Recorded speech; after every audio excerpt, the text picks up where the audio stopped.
জানি তুমি আজও আসবে না, জানি তুমি চাইলেও আমায় ভালোবাসবে না। ভগবান নিশ্চয়ই তোমার জন্য ভালো কিছু ভেবে রেখেছে, তুমি ভালো কিছু ডিজার্ভ করো। তুমি বোধহয় প্রিয় মানুষটার জন্য এখনও আগের মতোই প্রতি মুহূর্তে মরো। জানো তো, আমার না খুব করুণা হয় সেই মানুষটার ওপর, যাকে তুমি সকাল বিকেল এখনও মনে করে তুমি সবচেয়ে বেশি বিশ্বাস করেছিলে যার ওপর। তাই তো তোমার মতো ভালো মানুষেরা শূন্যতা নিয়েও নিজের পায়ে ঘুরে দাঁড়ায়। আবার অন্যদিকে কেউ হাতের সামনে পূর্ণতা পেয়েও জীবনে সব কিছু হারায়।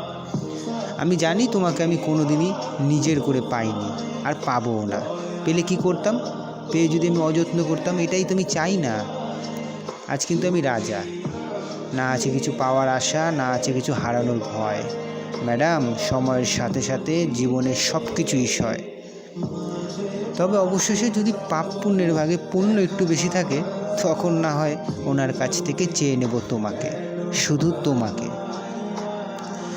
कभी सोचा है भाग रहे हो जिसके पीछे अगर मिल गए तो क्या करोगे? भाग रहे हो जिसके पीछे अगर मिल गए तो क्या करोगे? ये जिसे तुम सुकून कहते हो, उससे अगर सुकून ना मिला तो क्या करोगे?